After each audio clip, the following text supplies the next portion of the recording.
O Canadá construiu o que é, sem dúvida, a artéria de asfalto mais monstruosa do planeta.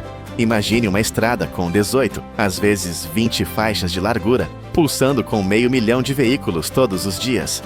Mas este gigante não é um símbolo de triunfo, é um símbolo de paralisia. Ele queima 56 bilhões de dólares todos os anos em fumaça e tempo perdido. Para salvar a economia, os engenheiros propuseram um plano que parece saído de um filme de ficção: enterrar um rio de aço de 50 quilômetros de extensão bem debaixo da cidade. O custo? 130 bilhões de dólares.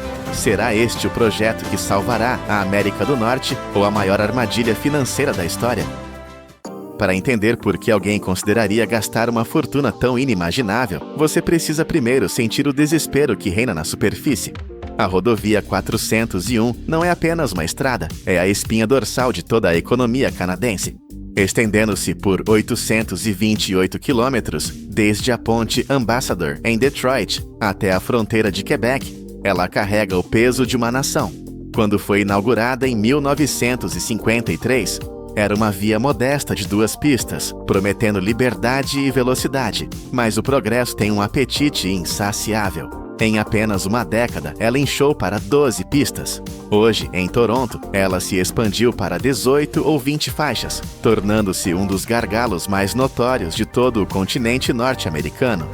O trecho entre Ranfort Drive e a rodovia 427 vê um volume de tráfego que supera as lendárias e caóticas autoestradas de Los Angeles e Atlanta. Estamos falando de 500 mil veículos, dia após dia, lutando por cada metro de asfalto. Imagine a cena na hora do rush. Um oceano de luzes de freio vermelhas, estendendo-se até onde a vista alcança. Motores queimando combustível inutilmente, motoristas presos em gaiolas de metal. O custo dessa imobilidade é astronômico. Caminhões parados significam fábricas paradas. A região da Grande Toronto perde 44,7 bilhões de dólares canadenses anualmente apenas devido a esse congestionamento. Se olharmos para toda a província de Ontário, o número salta para 56,4 bilhões. 60% de todas as mercadorias que viajam por caminhão entre o Canadá e os Estados Unidos passam por aqui. Isso representa 2,7 bilhões de dólares em produtos diariamente. Um único acidente, um único caminhão tombado, pode paralisar linhas de montagem em Detroit e esvaziar prateleiras em Ontário. E há o custo humano e ambiental. Cada caminhão em marcha lenta emite quase 8 kg de dióxido de carbono por hora. E no trecho conhecido como Beco da Carnificina, entre Windsor e London, a neblina e a velocidade já causaram desastres horríveis, incluindo um engavetamento de 100 carros em fevereiro de 2025. Quando não há mais espaço para crescer para os lados, a única opção que resta é cavar fundo.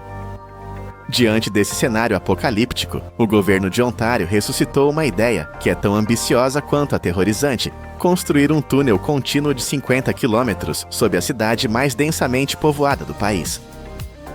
Não estamos falando de um simples buraco no chão. O plano técnico prevê uma estrutura que desafia a engenharia moderna. Imagine um complexo subterrâneo de 3 andares, um verdadeiro bolo de camadas feito de concreto reforçado e aço. Um nível seria dedicado exclusivamente ao tráfego que flui para o leste. Outro nível, isolado, levaria os veículos para o oeste. E o terceiro nível, talvez o mais crucial, seria reservado para o peso pesado: caminhões de carga e transporte público. A ideia é conectar Brampton e Mississauga, no oeste, a Markham e Scarborough, no leste, criando uma via expressa que ignora completamente o caos da superfície.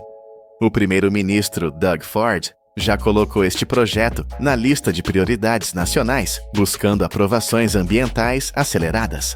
Para realizar essa façanha, seriam necessárias máquinas perfuradoras de túneis, as TBMs, verdadeiros vermes mecânicos de centenas de toneladas, que mastigam rocha sólida e deixam para trás um tubo de concreto acabado. Mas desenhar isso em um plano digital é fácil. A realidade física de perfurar sob arranha-céus, bairros residenciais antigos e infraestrutura existente é um pesadelo logístico. Estamos falando de uma cirurgia invasiva no coração geológico de uma metrópole viva, onde um erro de cálculo pode ter consequências catastróficas. Para compreender a verdadeira escala do desafio, precisamos olhar para além das fronteiras do Canadá. A história da engenharia global está repleta de lições duras sobre túneis. O Eurotúnel, que conecta o Reino Unido à França, tem uma extensão semelhante de 50 quilômetros. Mas há uma diferença crucial. Ele transporta apenas trens elétricos. Mesmo assim, para garantir a segurança, foi necessário construir 3 tubos separados para ventilação e evacuação. Agora, imagine um túnel rodoviário dessa extensão, cheio de carros e caminhões emitindo calor e gases de escape. A necessidade de sistemas de ventilação seria monumental. Como você troca o ar de 50 quilômetros de subsolo sem criar chaminés tóxicas em toda a cidade? Olhemos para o Japão, uma nação conhecida por sua proeza técnica. O túnel Yamachi em Tóquio tem apenas 18 quilômetros, menos da metade do que Toronto propõe. Ainda assim, os engenheiros japoneses levaram mais de 20 anos para concluí-lo. Se o Japão precisou de 2 décadas para 18 quilômetros, quanto tempo Toronto levará para 50?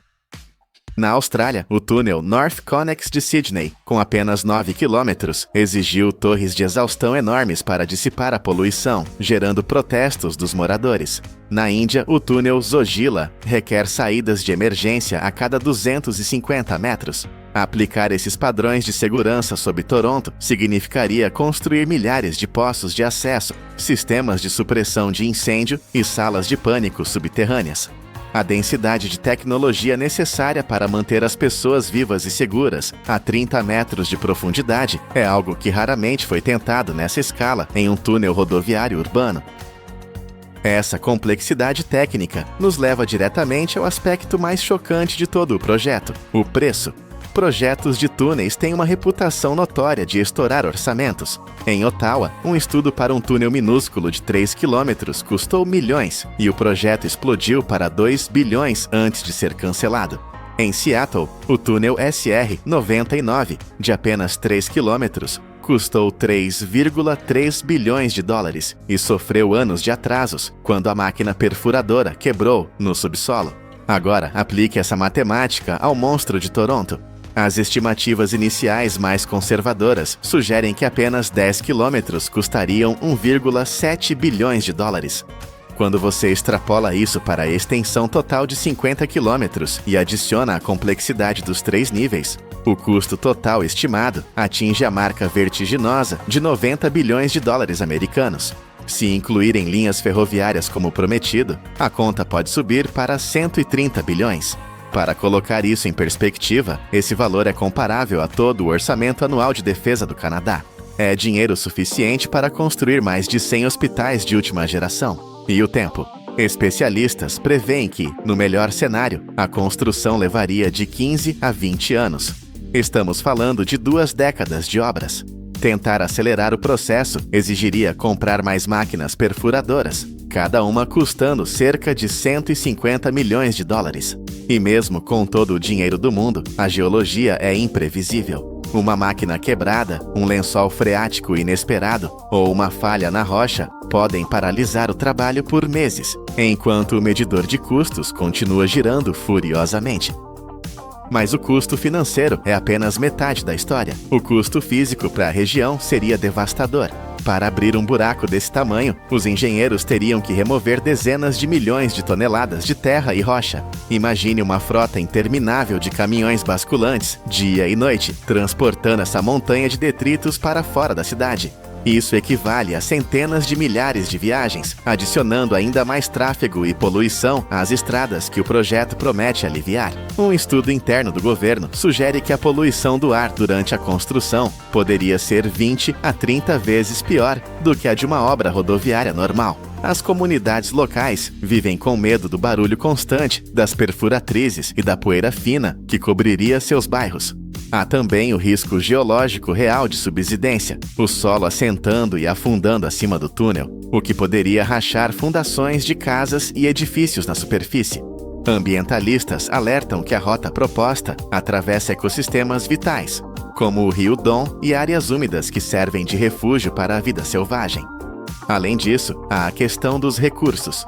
Um projeto dessa magnitude agiria como um buraco negro para materiais de construção.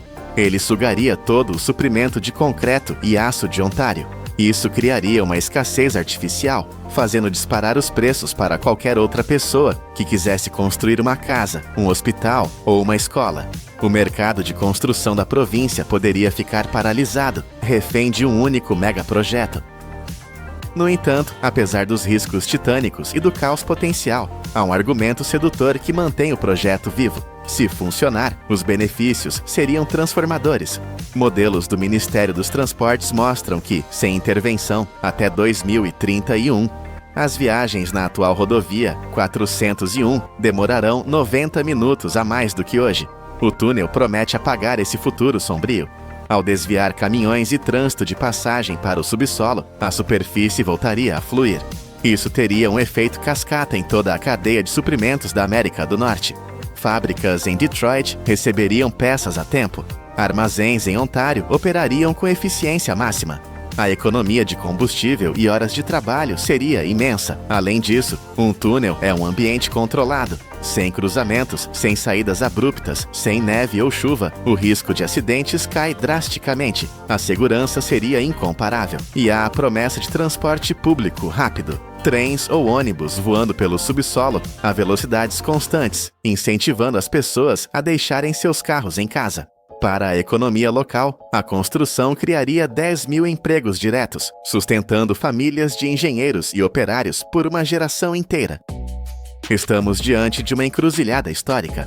O túnel sob a rodovia 401 é a maior aposta de infraestrutura já concebida na América do Norte. Se for bem sucedido, será uma maravilha do mundo moderno, um novo padrão de eficiência que fará a Interestadual 95 parecer obsoleta. O Canadá terá resolvido seu maior problema logístico e garantido seu futuro econômico. Mas se falhar, se os custos dobrarem como tantos outros megaprojetos, ou se a construção se arrastar indefinidamente, Ontário herdará uma dívida que sufocará seus serviços públicos por décadas. Será um monumento inacabado à ambição desmedida. As máquinas ainda estão silenciosas. O solo ainda está intacto. Mas a decisão precisa ser tomada. Continuar sangrando bilhões no congestionamento ou arriscar tudo em uma visão subterrânea. A única certeza é que o preço de não fazer nada já se tornou alto demais para pagar. Imagine que você está dirigindo agora mesmo, ouvindo o zumbido suave dos pneus no asfalto, mas logo acima do teto do seu carro, a realidade é um pesadelo físico. Milhões de toneladas de água do mar exercendo uma pressão esmagadora, suficiente para destruir um submarino. A única coisa que impede o oceano de invadir o seu mundo é uma parede de concreto e aço, montada com uma precisão que desafia a própria natureza. Parece ficção científica, mas é a realidade brutal dos túneis subaquáticos. Como a humanidade consegue construir estruturas colossais no meio de sedimentos instáveis e pressões mortais, onde um único erro de cálculo significaria uma catástrofe instantânea. Neste documentário do poder da indústria, vamos descer às profundezas para revelar como transformamos o impossível em rotina, criando as artérias invisíveis que mantêm o mundo conectado. A batalha para conquistar o fundo do mar começa muito antes de qualquer máquina tocar a água. É uma guerra de informação. A primeira fase de qualquer projeto dessa magnitude é um levantamento exaustivo e quase paranoico do leito marinho. Engenheiros e geólogos não podem se dar ao luxo de adivinhar. Eles precisam saber exatamente o que está lá embaixo. Navios de pesquisa varrem a topografia submarina com tecnologias avançadas, enquanto sondas perfuram profundamente o solo para coletar amostras de rocha e sedimentos. Eles estão caçando o inimigo invisível, extratos de rocha fraturada, bolsões de gás ou lama instável que poderiam engolir equipamentos pesados. Analisar a estabilidade de suporte do fundo do mar é questão de vida ou morte para o projeto. Mas a engenharia moderna não é apenas sobre força bruta, é sobre coexistência. Durante todo o planejamento, o impacto ambiental é calculado meticulosamente. A equipe deve garantir que os ecossistemas marinhos frágeis não sejam dizimados pela construção.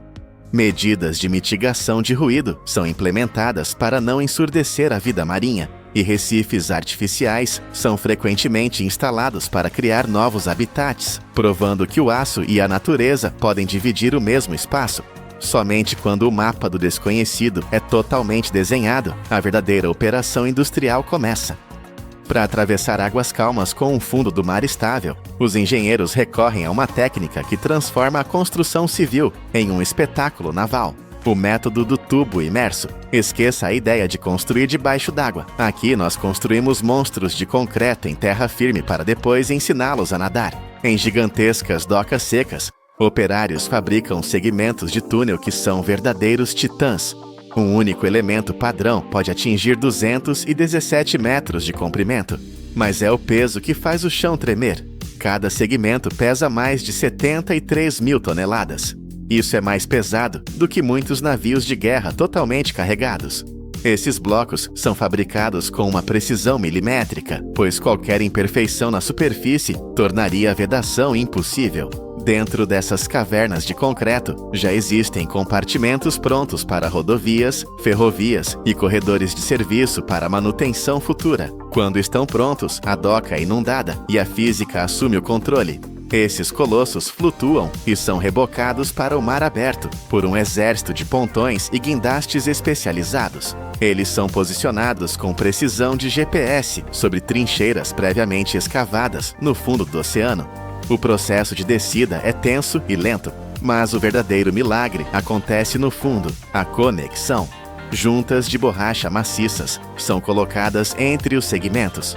Quando a água entre eles é bombeada para fora, a pressão hidrostática, a mesma força que tenta esmagar o túnel, empurra as peças uma contra a outra, criando um selo estanque perfeito. Para garantir que o túnel não flutue de volta à superfície devido ao empuxo, ele é coberto e enterrado sob toneladas de areia e cascalho, desaparecendo no leito marinho. Mas quando o mar é muito violento ou o fundo muito irregular para essa dança delicada, precisamos de uma abordagem mais agressiva. Quando não podemos descer de cima, precisamos perfurar através da terra. Entra em cena a máquina mais sofisticada, já criada para o subsolo, a tuneladora, ou TBM. Isso não é apenas uma broca, é uma fábrica móvel colossal, totalmente autônoma, capaz de escavar, remover detritos e construir paredes de concreto simultaneamente. Na frente dessa besta mecânica reside o segredo de seu poder. Uma cabeça de corte maciça, com quase 12 metros de diâmetro e pesando mais de 200 toneladas. Esta face giratória é um pesadelo para qualquer rocha, armada com 140 discos de corte de aço de alta resistência. Quando a máquina acorda, a cabeça gira a cerca de 2,7 rotações por minuto. Pode parecer lento, mas a força é devastadora. Ela aplica uma pressão de até 400 bar contra a face da rocha. Isso é força suficiente para pulverizar granito sólido em segundos. O material escavado é engolido para uma câmara atrás da cabeça de corte, onde é misturado com espuma e água para equilibrar a pressão da terra e evitar que o túnel desmorone sobre a máquina. Essa lama é então transportada para a superfície em uma esteira contínua para descarte, mas a TBM é também uma construtora. Na sua retaguarda, braços robóticos instalam segmentos de concreto pré-moldado, formando anéis que se tornam a pele permanente do túnel. Um sistema de injeção de argamassa preenche imediatamente o vazio entre o concreto e o solo, selando tudo. Cilindros hidráulicos, então, empurram a máquina para frente, apoiando-se nos anéis recém-colocados, em um ciclo eterno de escavar, instalar, avançar. A cada 90 minutos, um novo ciclo se completa. Operando 24 horas por dia, essa máquina avança cerca de 20 metros diariamente, criando ordem a partir do caos geológico. Mas até mesmo esse gigante tem seus limites. Quando a rocha é dura demais para os dentes de aço, a engenharia volta à força bruta dos explosivos. Em lugares onde a geologia é implacável e a rocha é dura demais para as máquinas, a solução é a energia química pura, o método de perfuração e detonação. É um processo lento, perigoso e que exige nervos de aço.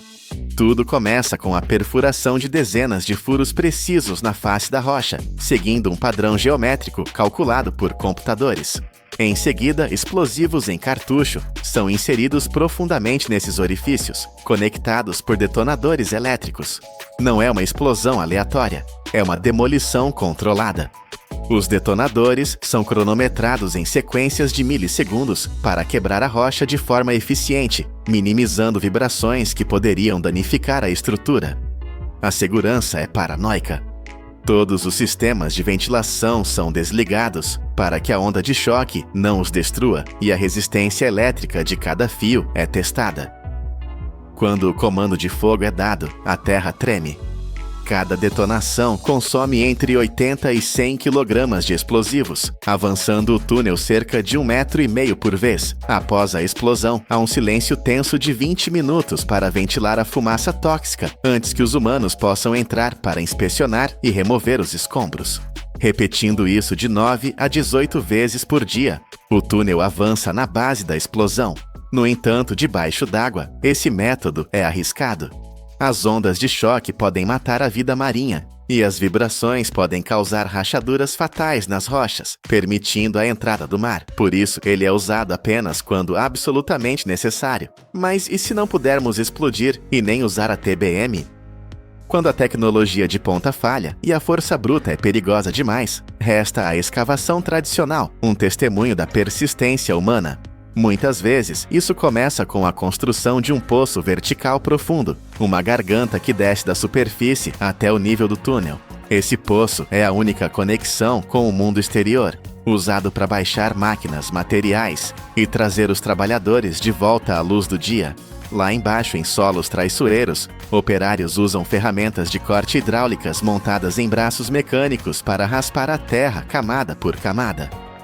É um processo mais lento que a detonação, mas infinitamente mais seguro, pois evita vibrações que poderiam causar o assentamento do solo acima. A regra de ouro aqui é o suporte imediato. Assim que a terra é exposta, ela é coberta com concreto projetado e reforçada com arcos de aço pesados, malhas de metal e parafusos de rocha longos que pregam as camadas de solo umas nas outras. Mas o maior desafio é invisível: a pressão. O equilíbrio entre a pressão do ar dentro do túnel e a pressão da água fora deve ser perfeito. Se esse equilíbrio for quebrado, a água do mar invadirá com uma fúria incontrolável, inundando quilômetros de trabalho. Equipes de manutenção monitoram bombas de drenagem e sistemas de ar 24 horas por dia, mantendo a catástrofe sob controle. Quando o concreto seca e o aço é fixado, o túnel deixa de ser uma obra e se torna uma máquina viva de transporte. A segurança é projetada em cada metro. Muitos túneis modernos são construídos com 2 níveis, duplicando a capacidade de tráfego sem precisar cavar mais largo. Os carros podem viajar a constantes 60 km por hora, protegidos por um sistema de segurança redundante. Saídas de emergência estão posicionadas a cada 200 metros, oferecendo uma rota de fuga rápida em caso de incêndio. Antes de abrir ao público, o túnel passa por testes brutais de resistência à pressão, impermeabilização e ventilação. Mas a vigilância nunca termina. Centenas de sensores eletrônicos agem como o sistema nervoso do túnel, monitorando temperatura, umidade, vibração e pressão em tempo real. Eles enviam dados para uma sala de controle, onde engenheiros podem detectar o menor sinal de fadiga estrutural, muito antes de se tornar um problema. E para manter essa artéria limpa, veículos especializados com jatos de água de alta pressão percorrem o túnel periodicamente, removendo sedimentos e garantindo que os sistemas de drenagem nunca falhem. É essa combinação de força bruta e cuidado delicado que permite que essas estruturas durem décadas. Lá nas profundezas, onde a luz do sol é apenas uma memória e a pressão esmagaria um ser humano, nós construímos o futuro. O que antes eram barreiras intransponíveis, oceanos, baías, rios, agora são apenas caminhos de aço e inteligência. Cada metro desses túneis subaquáticos é mais do que concreto. É um monumento à coragem humana e à recusa em aceitar limites. Nós transformamos o fundo do mar em uma estrada segura. Se você ficou impressionado com a magnitude dessa engenharia e quer continuar descobrindo como a tecnologia molda o nosso mundo, deixe seu like e inscreva-se no canal Poder da Indústria. A inovação nunca dorme e nossa jornada está apenas começando. Para cada 3 televisores vendidos no mundo, um vem da China. É uma estatística impressionante que redefine o poder industrial. Num mercado global que vende mais de 231 milhões de aparelhos todos os anos, uma nação transformou a sua população massiva numa força de trabalho imparável, alimentando linhas de montagem gigantescas que funcionam dia e noite. Mas como eles fazem isso? Por trás das paredes de aço dessas fábricas colossais, existe um mundo oculto. Um lugar onde folhas de vidro são mais finas que papel, LEDs são menores que grãos de arroz, e milhões de circuitos minúsculos são unidos. Como é que o caos de peças brutas se transforma na máquina de entretenimento elegante e poderosa que domina as nossas casas? A jornada da fabricação começa, não com aço ou plástico, mas com o silêncio. A jornada começa na parte mais importante, o ecrã. Entramos em salas limpas, massivas. Aqui, o ar é mais puro do que em qualquer outro lugar na Terra. A poeira e a umidade são controladas ao segundo, com uma precisão absoluta. A razão para este extremo? As apostas são incrivelmente altas. Mesmo uma única partícula de poeira, invisível a olho nu, pode arruinar um painel de ecrã inteiro. Um erro que custa centenas de dólares e destrói o produto antes mesmo de ele nascer. O processo é delicado. 2 folhas de vidro ultra finas, polidas até um nivelamento absoluto, entram na linha. Elas são pressionadas juntas como uma sanduíche impossível. No meio reside a camada de cristal líquido. Este é o elemento mágico, a chave que determina como cada pixel individual se ilumina ou muda de cor. Na superfície da primeira folha de vidro, algo incrível acontece. Milhões de transistores microscópicos são organizados com uma precisão que lembra uma cidade em miniatura. Cada um age como um interruptor minúsculo, um porteiro que controla a luz. Na segunda folha, os engenheiros aplicam os filtros de cor, vermelho, verde e azul. Estas 3 cores primárias, quando combinadas em diferentes intensidades, são tudo o que é necessário para produzir milhões de tons únicos. Para garantir que a luz seja guiada com precisão total, filmes polarizadores são anexados na frente e atrás do painel, direcionando o caminho de cada feixe de luz. Quando todas as camadas são fundidas em perfeita harmonia, o painel LCD leve nasce. Mas, neste momento, ele está morto, está escuro. Ele não pode brilhar sozinho. Para que esses milhões de pixels ganhem vida, eles precisam de um parceiro oculto. O painel LCD, por si só, não pode criar luz. Ele só pode bloqueá-la ou deixá-la passar. A luz real vem de trás. É o sistema de retroiluminação LED. Este sistema invisível, colocado diretamente atrás do vidro, é o que transforma o painel silencioso numa tela de imagens vibrantes. E aqui, nas extensas linhas de montagem, no meio de robôs e máquinas, as mãos humanas ainda desempenham um papel vital. Trabalhadores com uma destreza impressionante montam cuidadosamente as tiras de LEDs ao longo das bordas da estrutura. Cada LED é posicionado estrategicamente para garantir que a luz se espalhe uniformemente por todos os cantos do ecrã.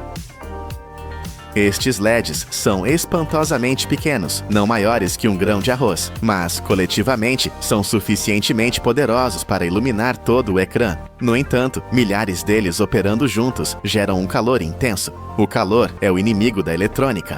Para combater isso, cada um é soldado firmemente numa folha de alumínio. O metal age como um dissipador de calor gigante, puxando o calor para longe dos LEDs e mantendo as luzes frias durante a operação contínua. Mas a luz bruta que eles emitem ainda é demasiado áspera, demasiado direta. Ela criaria pontos quentes e sombras no ecrã. Para resolver isso, a luz passa por uma folha de plexiglass transparente. Ela age como um difusor, espalhando os feixes, eliminando pontos quentes e garantindo um brilho suave e uniforme. Camadas de filmes ópticos são empilhadas por cima, afinando o brilho e equilibrando as cores. Quando a retroiluminação finalmente se casa com o painel LCD, a transformação está completa. O sanduíche sem vida de vidro agora pode exibir imagens brilhantes e em movimento. O coração visual da TV está pronto, mas ainda é apenas um ecrã silencioso. Ele não tem inteligência. O ecrã pode brilhar, mas não tem cérebro. Ele não sabe o que mostrar, que som produzir ou como transformar pixels em imagens em movimento. Para ganhar vida, ele precisa das placas de circuito eletrônico, o coração e o cérebro do dispositivo. É aqui nestas placas verdes complexas que bilhões de sinais são processados a cada segundo. Na linha de montagem, os técnicos ficam em longas fileiras. Cada um lida com uma tarefa precisa, com mãos rápidas e firmes. Eles colocam componentes minúsculos em placas de circuito nuas. Transistores, condensadores, resistores, processadores. Cada peça é como uma peça de puzzle microscópica que, quando unida, forma uma rede complexa de controlo. Esta rede decide como as imagens aparecem, como o som é entregue e quão instantaneamente a TV responde ao toque de um botão. Assim que as peças estão no lugar, a placa passa por um banho de solda derretida. Juntas, brilhantes e uniformes aparecem, fortes o suficiente para garantir um fluxo de energia estável, sem curtos-circuitos. Mas a automação não é tudo. A supervisão humana continua vital. Trabalhadores espreitam através de lentes de aumento, verificando cada caminho, cada ponto de solda. Eles procuram a menor falha potencial, porque eles sabem que uma única ligação defeituosa, uma solda fria, pode parar todo o sistema. Na placa principal, as portas de entrada são adicionadas: HDMI, USB e LAN. São as portas para a TV comunicar com o mundo exterior.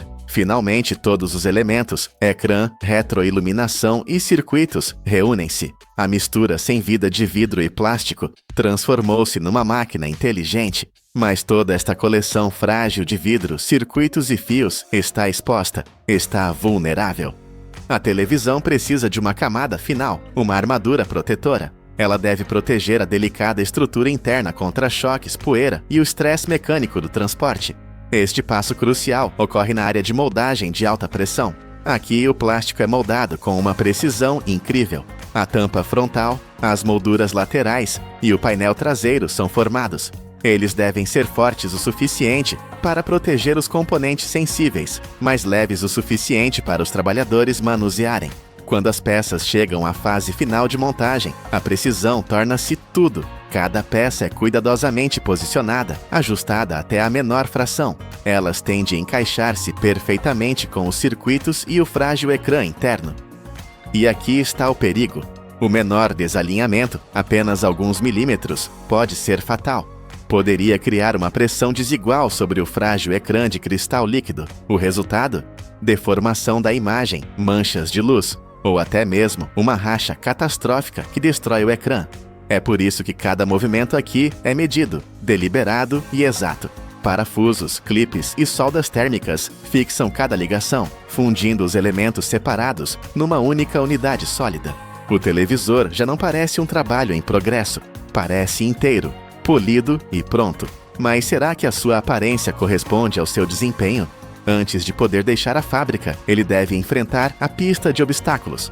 Pode parecer que a TV está terminada, mas antes que possa ser certificada e enviada, deve passar por uma série de testes de qualidade rigorosos. O processo começa com a inspeção da imagem, o fator que define a experiência do utilizador.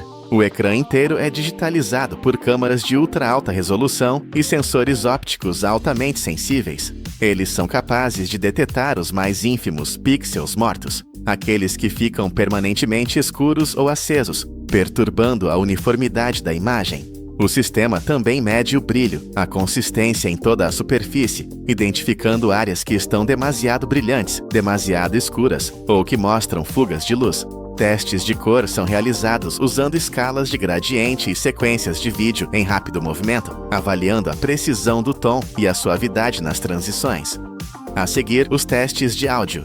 Os altifalantes e os caminhos de sinal são levados ao limite. Eles são forçados a passar por uma ampla gama de frequências, desde graves profundos até agudos nítidos. Eles funcionam por períodos prolongados para garantir que o som permaneça claro, livre de distorção ou zumbido. Finalmente começam os testes de resistência. As TVs são ligadas e desligadas milhares de vezes. Elas são operadas dentro de câmaras que simulam temperaturas e umidade extremas, do calor do deserto ao frio ártico. Elas são até submetidas a fortes vibrações, imitando as tensões de um longo e turbulento transporte marítimo. Somente após sobreviver a todos estes desafios, a televisão ganha o seu selo de certificação. Está provado que é resistente, mas, neste momento, ainda é apenas uma peça de hardware sem vida. Falta-lhe a alma. Depois de passar por todas as rigorosas inspeções, a TV é hardware puro. Para transformá-la num dispositivo verdadeiramente inteligente, o passo final no chão de fábrica é carregar o software. Os trabalhadores conectam cada unidade a computadores especializados que instalam o sistema operativo, juntamente com as aplicações básicas. Este cérebro digital é o que permite à TV não só exibir imagens e produzir som, mas também conectar-se à internet, abrir plataformas como YouTube ou Netflix e ligar-se a outros dispositivos no ecossistema doméstico. Os engenheiros, então, executam uma série de verificações funcionais. Eles testam a rapidez com que o controle remoto responde, medem a estabilidade da ligação Wi-Fi, verificam a capacidade da TV de executar múltiplas aplicações sem falhas, garantindo que o sistema seja intuitivo para o utilizador. Somente quando cada funcionalidade opera sem problemas, da conectividade à navegação, a televisão pode oficialmente ganhar o nome de Smart TV, um centro de entretenimento completo, pronto para ser embalado. Com a montagem e as inspeções concluídas, a TV entra na fase final da sua jornada, preparando-se para deixar a fábrica. Os trabalhadores colocam cada unidade em armações de espuma moldada, com cada canto firmemente preso para minimizar a vibração durante o transporte. O corpo da TV é então envolto em sacos antiestáticos e película protetora de plástico, garantindo que a superfície permaneça livre de riscos. Em seguida, os aparelhos são embalados em caixas de cartão multicamadas. Caixas resistentes, claramente impressas com números de lote, códigos QR e datas de produção. Isto permite um rastreamento preciso e eficiente em toda a cadeia de abastecimento. Acessórios como o controle remoto, cabo de alimentação e manual do utilizador são cuidadosamente organizados no interior. Estas caixas são empilhadas em paletes, envoltas em filme extensível e movidas para armazéns centrais. A partir daí, milhares de contentores são carregados e enviados, viajando por estrada, mar e ar para todos os cantos do globo. No momento em que uma TV chega à sala de estar de alguém, ela representa mais do que um dispositivo eletrônico. É o produto de um vasto motor industrial.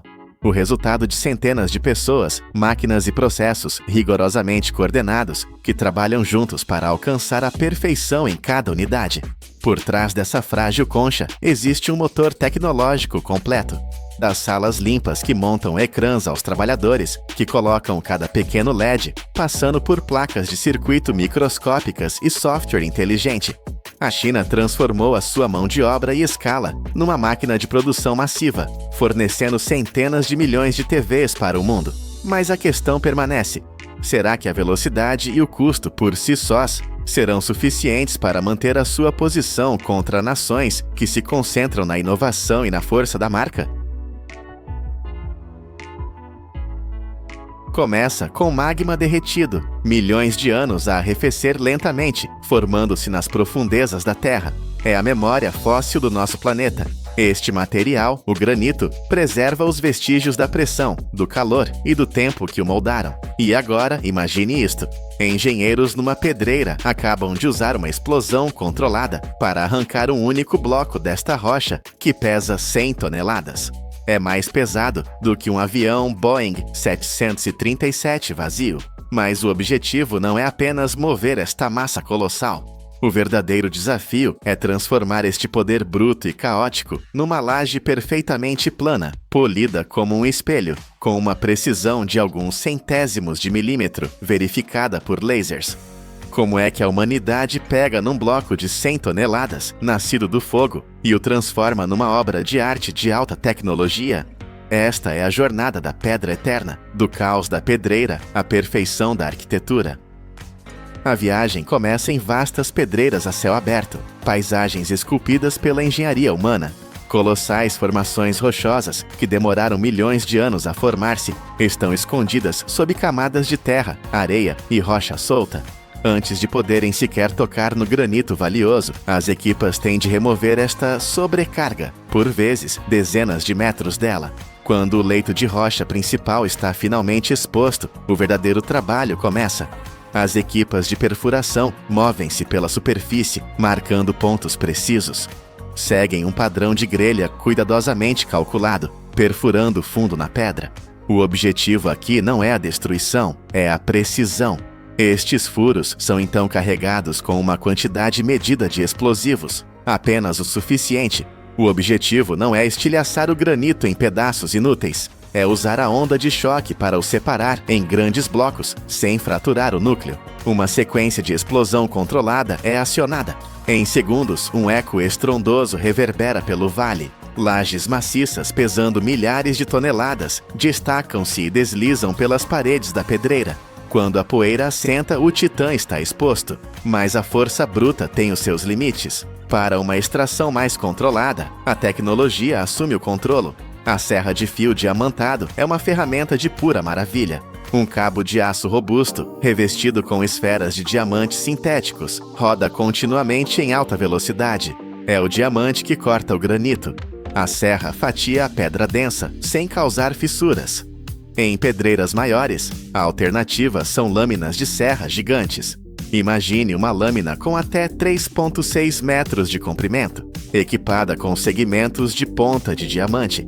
Estas lâminas movem-se para a frente e para trás, lentas mas implacáveis, libertando lajes intactas da parede da montanha.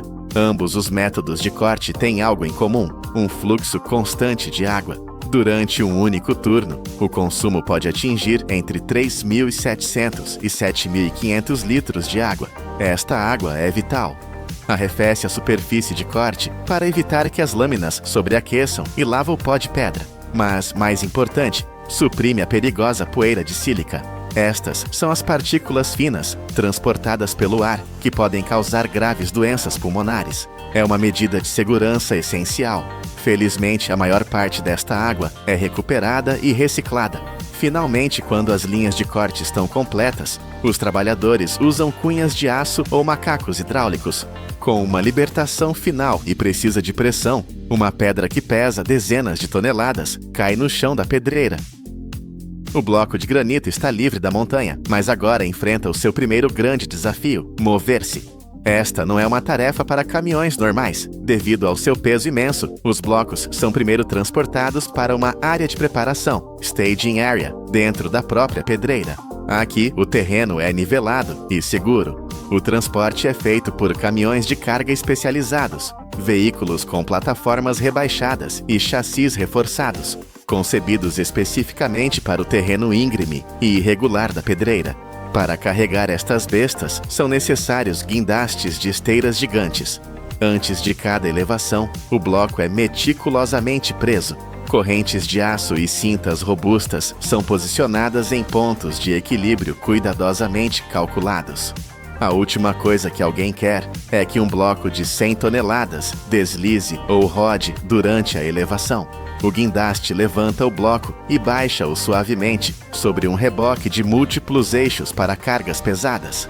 Esta plataforma de transporte é uma maravilha da engenharia. A sua construção, com dezenas de rodas, foi concebida para uma única finalidade: distribuir uniformemente o peso esmagador de 20 a 100 toneladas. Sem isto, o caminhão simplesmente afundar-se-ia no chão da pedreira ou destruiria qualquer estrada normal. Antes de o comboio partir, há uma inspeção final. Os trabalhadores verificam tudo, apertam todas as correntes de segurança, ajustam as escoras e fixam calços de madeira. Nada pode ser deixado ao acaso. O comboio parte então, movendo-se agonizantemente devagar. Não é uma questão de velocidade, mas de controlo. Esta carga vale uma fortuna e o perigo é real. Após a viagem lenta e perigosa, o bloco bruto chega à fábrica. A transformação de caos em ordem está prestes a começar. Guindastes pesados baixam os blocos sobre plataformas de corte, mas estas não são plataformas comuns. Estão ancoradas profundamente em fundações de betão. O objetivo é eliminar totalmente qualquer vibração. A vibração é o inimigo da precisão. O bloco é então fixado no lugar, com armações de aço e grampos hidráulicos. Está totalmente estável. Agora a verdadeira cirurgia começa. No coração desta operação está a serra de gangue, Gang Saw. É uma máquina colossal, um testemunho da engenharia industrial. Cada máquina carrega entre 40 e 80 lâminas de aço paralelas. Cada lâmina tem mais de 3 metros de comprimento e as suas bordas são revestidas com diamantes industriais. A máquina ganha vida, movendo-se para a frente e para trás, num ritmo constante e hipnótico. Dezenas de cortes paralelos fatiam o granito de forma limpa. Mas aqui está o detalhe mais incrível: a velocidade. As lâminas descem apenas alguns milímetros por minuto. Isto não é um corte rápido, é uma maratona de paciência e precisão. Por que tão lento? Para evitar fraturas na estrutura cristalina. A máquina é também inteligente. Sensores de vibração e pressão monitorizam constantemente a resistência. Eles ajustam a força de corte em tempo real, porque cada bloco de granito tem uma densidade mineral única que pode variar. O sistema adapta-se. E tal como na pedreira, a água é essencial. Jatos de água de alta pressão arrefecem as lâminas, lavam a pasta de pedra e reduzem o desgaste. Cada serra consome entre 800 e 1.500 galões de água por hora. E mais uma vez, a maior parte é reciclada. Um ciclo de corte completo para um único bloco dura de 15 a 24 horas. No final, o bloco maciço de granito desapareceu. No seu lugar estão dezenas de lajes uniformes, cada uma com cerca de 2 a 3 centímetros de espessura. Após 24 horas de corte, as lajes estão prontas, mas ainda não estão bonitas. A superfície está áspera, baixa e coberta por uma fina poeira de pedra. A sua verdadeira beleza, os padrões minerais, está escondida. Agora começa a etapa mais satisfatória visualmente. As lajes, cada uma pesando várias centenas de quilos, são transferidas para uma linha de polimento automatizada. É um sistema que se estende por dezenas de metros e funciona sem parar. À medida que cada laje viaja ao longo da linha, ela passa por baixo de uma série de cabeças de retificação e polimento. Cada cabeça tem uma tarefa específica. As primeiras cabeças usam grão grosso, quartz grit. Elas removem as marcas de serra e quaisquer saliências, nivelando a superfície. Depois, a laje passa para cabeças de grão fino, finer grit, muitas vezes revestidas com diamantes industriais. Estas refinam a superfície com uma precisão notável, removendo apenas uma camada fina. E este processo também é inteligente. Sensores controlam automaticamente a pressão e a velocidade de rotação de cada cabeça. Isto é crucial para proteger a estrutura cristalina do granito contra microfraturas. Um fluxo constante de água reduz o atrito e lava a pasta de pedra. É aqui que a magia acontece. À medida que a pasta cinzenta é lavada, as superfícies tornam-se mais brilhantes. A luz começa a refletir. Finalmente, a intrincada mistura de cristais de quartzo, mica e feldspato é revelada. O padrão mineral, a assinatura da terra, que dá ao granito o seu brilho metálico característico, emerge por fim. A superfície está agora polida até um brilho espelhado, mas o trabalho ainda não terminou. O granito é incrivelmente duro, mas também é poroso. Tem poros microscópicos que o tornam vulnerável. Antes de estar pronto para o mundo, precisa de proteção. Os trabalhadores aplicam um selante protetor transparente. Esta fórmula, tipicamente à base de silano ou silicone, penetra profundamente nos poros microscópicos do granito, forma uma barreira invisível contra água, óleo e ácidos suaves. Em linhas de produção de grande escala, isto é feito por pulverizadores automatizados ou rolos de baixa pressão. Depois de o selante curar, a laje entra na fase de inspeção final. Primeiro, a inspeção humana.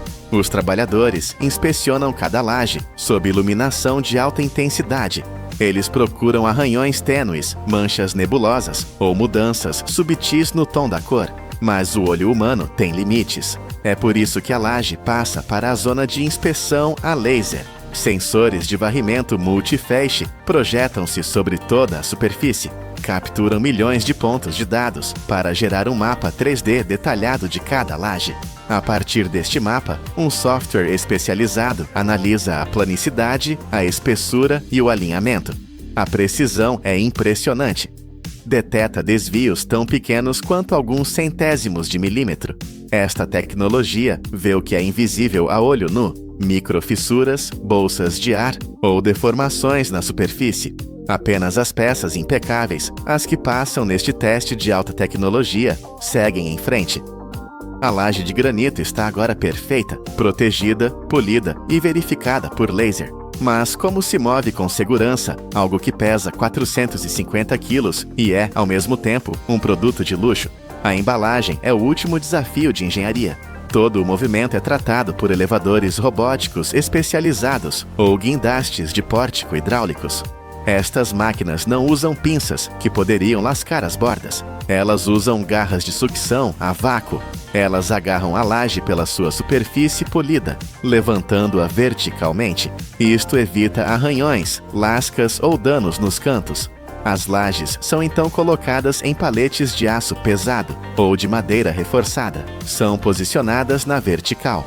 Os trabalhadores inserem almofadas de borracha ou espaçadores de espuma entre cada laje. Este espaço é vital para manter uma folga igual e prevenir fendas por vibração durante o transporte. A palete inteira é então protegida. Uma estrutura de aço circundante, fitas de metal apertadas e uma película protetora de polietileno protegem contra poeira e umidade. Finalmente, cada envio é rotulado. Tem informações detalhadas de rastreabilidade, tipo de pedra, dimensões, número do lote e origem da pedreira. A jornada está completa. Mas sabia que esta pedra é mais do que apenas um material de construção? É um símbolo de poder há milênios. Do antigo templo de Brihadisvara, na Índia, uma maravilha da engenharia, aos rostos imponentes do Monte Rushmore, nos Estados Unidos. A humanidade sempre escolheu o granito para declarar poder e eternidade. É um desejo de ser lembrado. Este desejo ainda ecoa. Quando Donald Trump expressou o desejo de ter a sua imagem esculpida no Monte Rushmore, não foi apenas ambição, foi um reflexo dessa necessidade humana intemporal de deixar uma marca eterna. E todo este processo, apesar de usar milhares e milhares de litros de água para cortar e polir, é surpreendentemente sustentável. A maior parte dessa água é recuperada, filtrada e recirculada de volta ao sistema. De magma fundido que arrefeceu durante milhões de anos, de um bloco caótico de 100 toneladas, arrancado da terra com explosivos, até uma laje de engenharia precisa, polida para revelar a beleza original da terra e verificada por lasers com uma precisão de centésimos de milímetro. Sob a precisão da engenharia e tecnologia modernas, este material aparentemente sem vida tornou-se um símbolo de resistência, a pedra angular da arquitetura intemporal em todo o mundo. Não é apenas uma rocha, é a prova de como a humanidade pode pegar no poder bruto do planeta e transformá-lo num legado duradouro. Existe uma força invisível que move o nosso mundo moderno. Não é magia, embora pareça. Está no seu telemóvel, no seu computador, nos altifalantes que tocam a sua música. Está nos hospitais, dentro das máquinas de ressonância magnética que salvam vidas. Está nos carros elétricos que conduzimos e nas turbinas gigantes que geram a nossa energia limpa. Todos os anos, o mundo gasta mais de 20 mil milhões de dólares nestes pedaços de metal aparentemente vulgares. São ímãs. Mas não são os ímãs que tem no seu frigorífico. São super-ímãs, o coração pulsante da nossa tecnologia. E aqui está o segredo que define o nosso futuro. Mais de 90% de toda a produção mundial destes ímãs está nas mãos de um único país. Uma nação que detém, literalmente, o interruptor de ligar e desligar da civilização moderna. O que aconteceria à nossa economia, aos nossos transportes, à nossa energia, se esse interruptor fosse, de repente, desligado? A viagem para descobrir a resposta começa nas profundezas da Terra, numa paisagem de poder bruto. Tudo começa com um conjunto de minerais especiais, conhecidos como terras raras. E nesta arena, a China domina o jogo de forma quase absoluta, controlando mais de 90% de toda a refinação e fabrico do mundo. Para solidificar este domínio, a partir de 2025, o governo chinês introduziu novos regulamentos de exportação. Isto significa que qualquer produto, seja um motor de carro elétrico ou um componente de avião de caça, que contenha a mais pequena fração de terras raras chinesas, precisa de uma licença de aprovação de Pequim para ser vendido. É uma alavanca estratégica apontada ao coração da indústria ocidental. mas antes de se tornar uma arma política, tem de ser arrancado da terra. A extração destes minérios não é uma simples operação de escavação. Quando o minério está preso em rocha dura, a extração é cirúrgica. Os geólogos mapeiam as veias e os engenheiros usam explosões precisamente calculadas. A quantidade de explosivo e a sua colocação são determinadas ao milímetro, não para destruir a rocha, mas para a fraturar de forma controlada, mantendo os blocos de minério tão intactos quanto possível. Se o minério se fragmentar demasiado, material valioso é perdido, e este trabalho é perigoso por razões que vão além das explosões. Muitas vezes, estes minérios estão misturados com vestígios de elementos radioativos, como o urânio e o tório. O pó que os mineiros respiram, os gases libertados pela rocha partida, tudo tem de ser rigorosamente monitorizado e controlado. O primeiro passo nesta cadeia de poder é radioativo. Assim que os blocos de rocha chegam à fábrica, são limpos para remover terra e argila. O primeiro passo da transformação é brutal: transformar pedras em pó, mas não é um pó qualquer. Os blocos entram em moinhos de bolas, cilindros gigantes cheios de esferas de aço que rolam e esmagam a rocha sem parar. Ou, por vezes, em moinhos a jato, que disparam o material contra si mesmo a velocidades incríveis. Este processo violento continua durante 4 a 6 horas. O objetivo é reduzir a rocha a partículas que medem apenas 3 a 10 microns. Para ter uma perspectiva, um cabelo humano tem cerca de 70 microns de diâmetro. Este pó é quase 20 vezes mais fino. Durante esta moagem, o controle da temperatura é vital. A câmara não pode exceder os 80 graus Celsius. Se aquecer demasiado, a estrutura atômica dos minerais altera-se e o potencial magnético do material perde-se. Todo o processo falha antes de realmente começar. Depois da moagem, este pó ultrafino, uma mistura de tesouro e lixo, precisa de ser purificado. O método chama-se flotação. É essencialmente um banho de espuma de alta tecnologia. O pó é misturado com água e reagentes químicos especiais. Estes químicos são desenhados para se agarrarem apenas às partículas valiosas de terras raras, ignorando a rocha comum. Depois, o ar é bombeado para dentro do tanque. As partículas de terras raras, agora agarradas aos químicos, colam-se às bolhas de ar e sobem à superfície, formando uma espuma escura e rica. É um balé químico de precisão incrível. A espuma que transborda é o tesouro, o lodo que fica no fundo é lixo. Agora, os engenheiros têm um pó puro e concentrado. O próximo passo é fundi-lo para criar uma liga metálica. A receita mais famosa para superímãs é uma mistura de neodímio, ferro e boro. Mas há um problema fatal.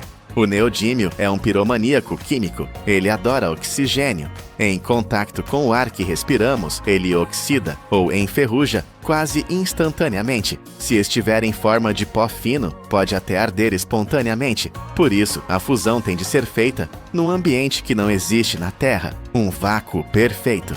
A câmara do forno de indução é selada e todo o ar é bombeado para fora, até a última molécula.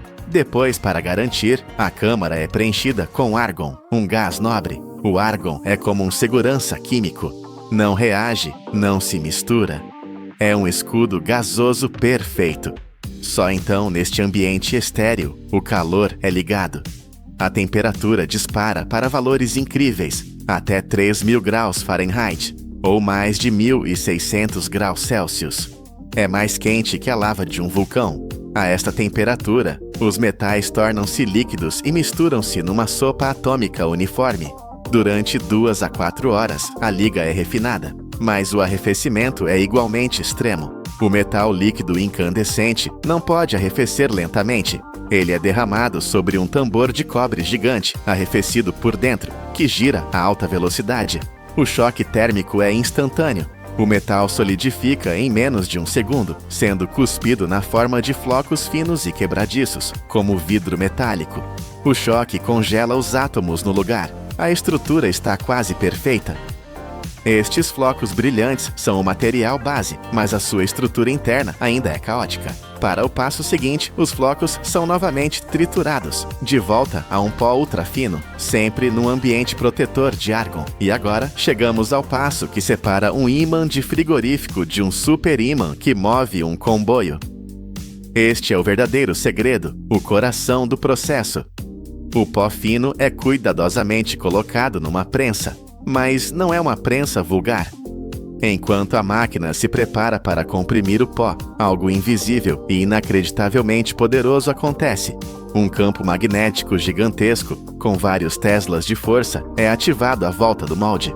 Para comparar, o campo magnético da Terra, que move a agulha da sua bússola, tem cerca de 0,00005 teslas. Este campo é dezenas de milhares de vezes mais forte. Imagine que cada partícula de pó é uma agulha de bússola microscópica. Sem o campo, elas apontam em todas as direções. Um caos total. No momento em que o campo é ligado, cada uma delas, milhões e milhões de partículas, vira-se e alinha-se instantaneamente. Todas apontam para o mesmo polo, como um exército a entrar em formação. A pressão da prensa esmaga-as então, fixando-as nessa posição alinhada. O resultado é um bloco sólido, mas aqui está o paradoxo que define esta indústria. Embora a sua estrutura interna esteja agora perfeitamente alinhada, o bloco em si não é um ímã, é uma promessa de força, é um soldado a dormir à espera de ordens. E é incrivelmente frágil. Se o deixar cair ao chão, parte-se como um pedaço de cerâmica. Este bloco frágil e adormecido precisa de se tornar metal a sério. Para isso, ele vai para um forno de sinterização. Sinterizar é, basicamente, cozinhar o metal de forma muito precisa. Durante 4 a 5 horas, numa atmosfera controlada, o bloco é aquecido a temperaturas extremas, cerca de 2.400 graus Fahrenheit. Isto não é quente o suficiente para o derreter completamente, mas fica mesmo abaixo do ponto de fusão. É o ponto certo. A esta temperatura, as superfícies de cada partícula de pó começam a amolecer e a fundir-se umas com as outras. Pense em neve fofa. É feita de água, mas está cheia de ar. Se a comprimir e aquecer ligeiramente, ela funde-se e torna-se um bloco de gelo sólido e denso. É exatamente o que acontece aqui. As partículas de metal fundem-se, eliminando todos os pequenos espaços vazios entre elas. O bloco encolhe visivelmente, tornando-se quase 100% denso. O arrefecimento é lento e controlado, e à medida que arrefece, essa estrutura alinhada que foi criada na prensa fica permanentemente trancada. Agora é metal, forte, denso. A promessa de força está agora guardada lá dentro. O bloco sinterizado é agora um pedaço de metal incrivelmente duro. É tão duro que ferramentas de aço normais não o conseguem cortar. Partem-se. São necessárias serras com ponta de diamante ou feixes de laser para o cortar e moldar nas formas precisas exigidas pelos engenheiros. Discos finos para auscultadores, blocos para motores, anéis para turbinas. Mas, apesar de toda a sua dureza, ele ainda tem uma fraqueza mortal. A sua maior força é também a sua maior fraqueza. A liga de neodímio é tão quimicamente reativa que o ar que respiramos é o seu veneno. A oxidação, a ferrugem, começa quase imediatamente. Um super ímã nu, deixado ao ar livre, pode perder toda a sua força em meses, ou mesmo semanas, desfazendo-se em pó. Por isso, ele precisa de uma armadura. Cada ímã, agora com a sua forma final, é meticulosamente limpo e depois mergulhado em banhos galvânicos. Recebe camadas de proteção. Níquel, depois cobre, depois níquel novamente. Ou zinco. Ou uma resina epóxi selante. Esta camada é a sua armadura. Ela sela o ímã, protegendo-o da umidade e do oxigênio, garantindo que a sua força invisível dure décadas. É esta armadura que o permite sobreviver no nosso mundo. O processo está quase no fim. Temos a forma final, temos a armadura, mas o ímã ainda está morto. Não tem polo norte nem polo sul, não atrai nem repele nada. É apenas um pedaço de metal caro, denso e perfeitamente alinhado por dentro. Está na sala final. Chegou o momento do despertar. Cada ímã é colocado dentro de uma bobina de cobre grossa, um dispositivo chamado magnetizador de impulsos. É aqui que a promessa se torna realidade. Uma descarga elétrica monstruosa, com uma voltagem entre 2.000 e 3.000 volts. É acumulada e depois disparada através da bobina. Tudo acontece num flash, num impulso que dura de 1 a 5 milissegundos. É mais rápido que um piscar de olhos. Mas nesse instante, o impulso gera um campo magnético colossal, com uma intensidade de 3 a 5 teslas. É um campo dezenas de milhares de vezes mais forte que o campo magnético de todo o planeta Terra. Nesse instante, todos os domínios magnéticos dentro do metal, que foram alinhados na prensa e trancados na sinterização, viram-se e fixam-se permanentemente. É um choque de despertar. O exército de soldados adormecidos recebeu a sua ordem ao mesmo tempo. O poder invisível é finalmente libertado. O metal morto torna-se, nesse milissegundo, uma força da natureza. A sua força é testada, a sua polaridade verificada. Agora são tão potentes que têm de ser manuseados com extremo cuidado. Têm de ser embalados com espaçadores de plástico ou escudos magnéticos. Se 2 destes superímãs se juntassem subitamente, poderiam estilhaçar-se com a sua própria força ou esmagar os ossos de uma mão. E assim, a viagem termina. Começamos com uma rocha radioativa nas profundezas da Terra e uma pergunta sobre poder. Vimos essa rocha ser pulverizada até ficar mais fina que farinha, purificada num banho de espuma, fundida no vácuo para escapar ao ar e alinhada por forças invisíveis. E finalmente, testemunhamos o seu nascimento num relâmpago de 3.000 volts. Aqueles 20 mil milhões de dólares e aquele controlo de 90%, é sobre isto, é sobre este processo incrivelmente complexo. Estes corações de metal, agora despertos, movem silenciosamente os rotores dos nossos carros elétricos. Giram as pás de turbinas eólicas do tamanho de edifícios e alimentam as máquinas de ressonância magnética que salvam as nossas vidas. A força invisível que move o mundo moderno foi forjada. E quem controla a forja, quem controla este segredo, controla o futuro. A rede ferroviária da América tem mais de 140 mil milhas. Todos os dias, milhões de toneladas de carga movem-se sobre ela a alta velocidade. Mas este sistema gigante está equilibrado no fio da navalha. Um erro minúsculo, mais fino que um cartão de crédito. Apenas 0,02 polegadas. Não é um pequeno defeito.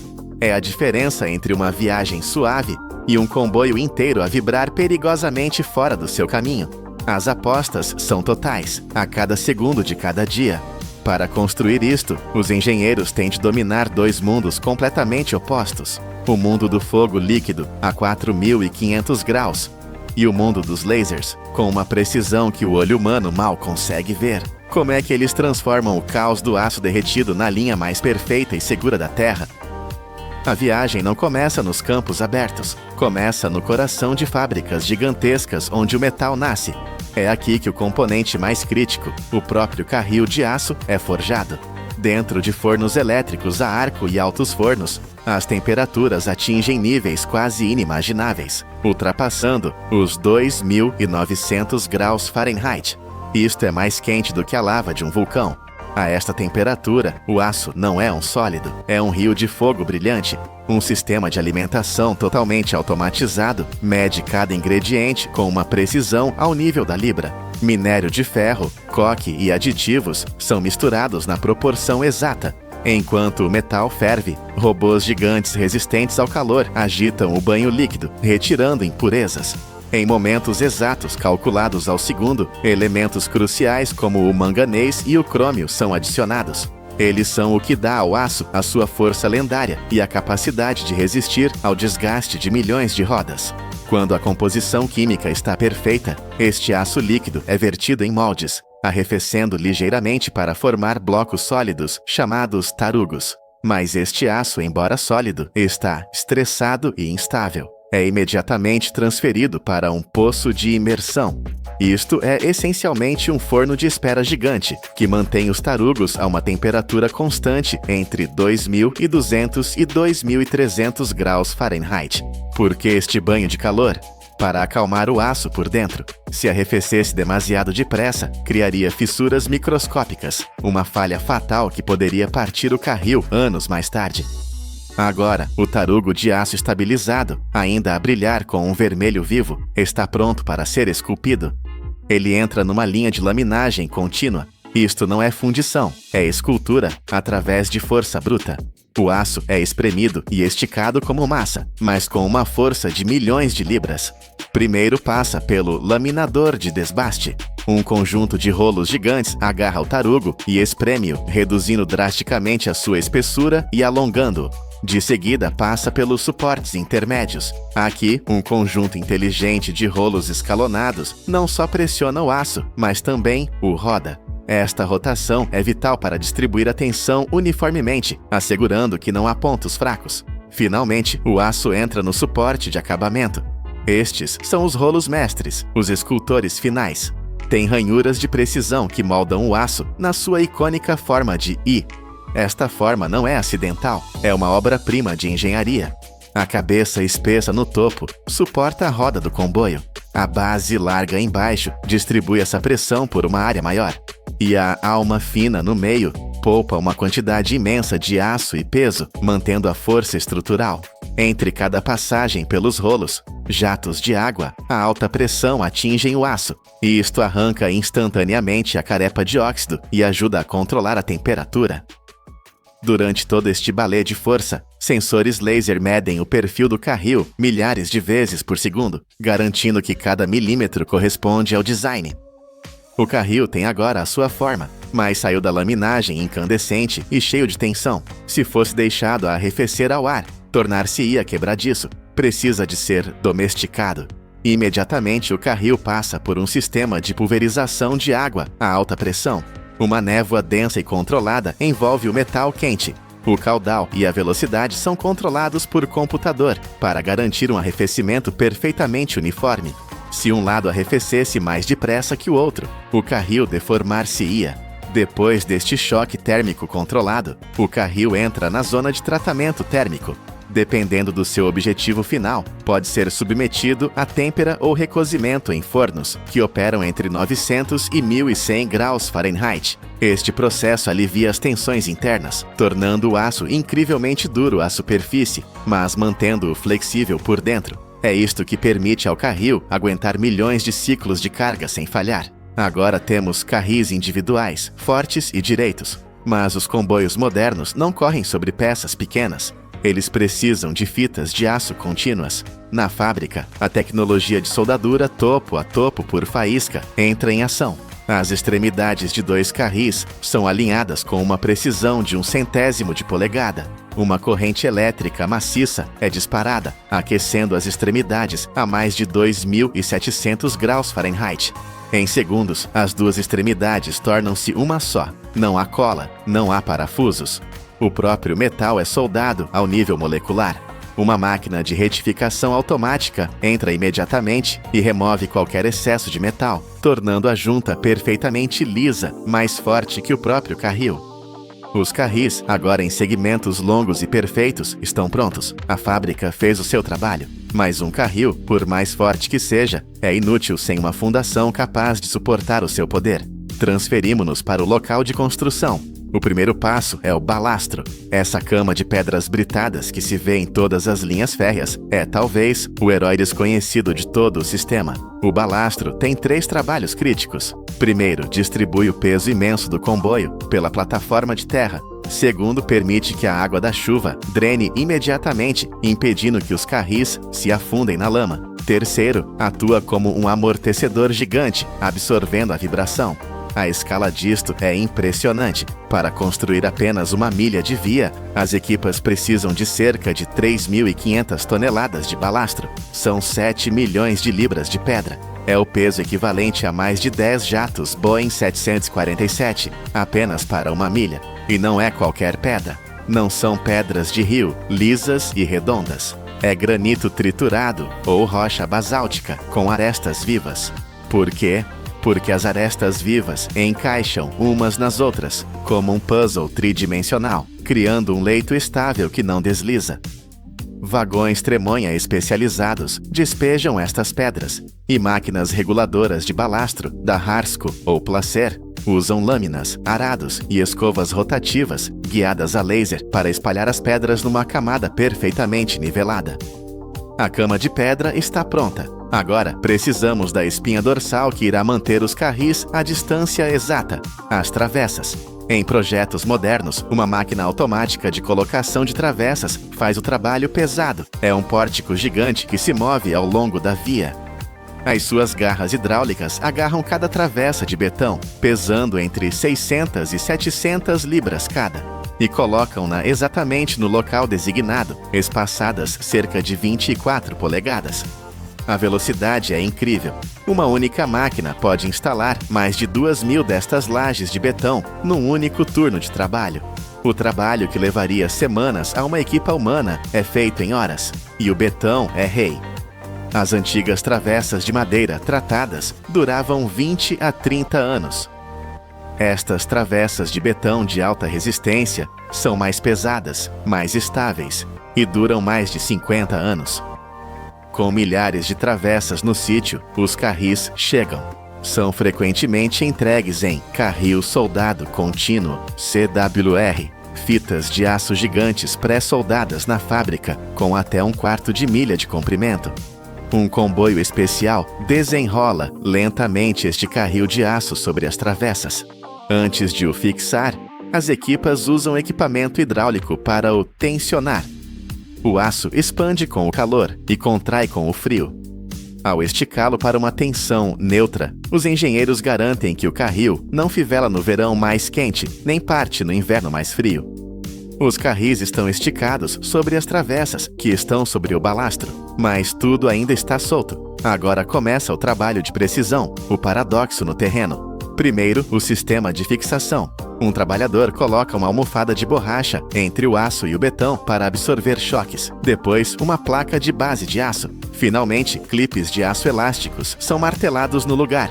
E os parafusos de ancoragem são apertados com uma chave dinamométrica a uma força exata, tipicamente entre 150 a 200 pés-libra. O carril está preso, mas a fundação de balastro por baixo ainda não está sólida. É aqui que entra a máquina mais satisfatória de toda a construção, a máquina de ataque, Tamping Machine. Esta maravilha tecnológica move-se lentamente ao longo da via. Primeiro levanta suavemente todo o carril e atravessa, alguns centímetros no ar. Depois, dezenas de dedos de aço vibratórios mergulham profundamente no balastro, de ambos os lados da travessa. E então, eles vibram. Com uma frequência de 35 a 40 vezes por segundo, estes dentes agitam as pedras, forçando-as a assentar e a encaixarem-se firmemente debaixo da travessa. Isto cria uma fundação sólida como rocha, mas que ainda consegue drenar água. Enquanto faz isto, um sistema de lasers e giroscópios a bordo mede a altura e o nível do carril. A precisão de alinhamento desta máquina é de 1/10 de polegada. Finalmente, os segmentos de 1/4 de milha são ligados. No terreno, a soldadura aluminotérmica é usada. Um molde de cerâmica é colocado à volta da junta. Uma mistura de pó de alumínio e óxido de ferro é inflamada. A reação química atinge os 4.500 graus Fahrenheit. Aço líquido puro flui para dentro do molde, preenchendo a lacuna. O excesso é cortado e a junta é polida. A fita de aço é agora contínua. A linha parece perfeita, mas parecer não é suficiente na engenharia ferroviária.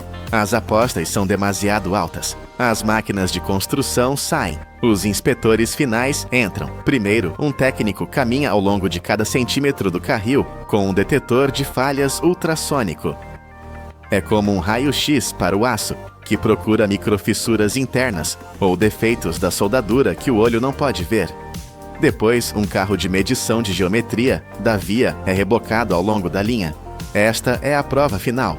Equipado com lasers, sensores e computadores, ele mede simultaneamente a elevação, a inclinação, a curvatura e a largura exata entre os carris. E aqui está o número final, o número que nos trouxe aqui.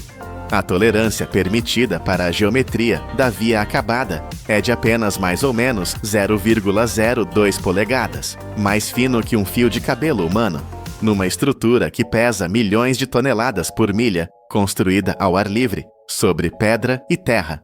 Se qualquer desvio for encontrado, as máquinas de ataque voltam para o corrigir. Quando tudo está perfeito, um comboio de teste é enviado. Ele acelera gradualmente, de 30 para 80 milhas por hora, enquanto centenas de sensores a bordo medem a vibração e a estabilidade. Só então, depois de passar neste exame final, é que a via é oficialmente comissionada. Desde o fogo de 4.500 graus até a precisão de 0,02 polegadas, a jornada está completa. Quando o primeiro comboio de carga desliza sobre a via recém-terminada, não é apenas aço sobre pedra. É o culminar de forças imensas e engenharia delicada. É a prova de que a humanidade pode controlar o poder do fogo de um vulcão com a precisão de um cirurgião. Da próxima vez que ouvir o apito de um comboio à distância, lembre-se do que está por baixo dele: uma linha de fogo perfeitamente equilibrada no fio da navalha.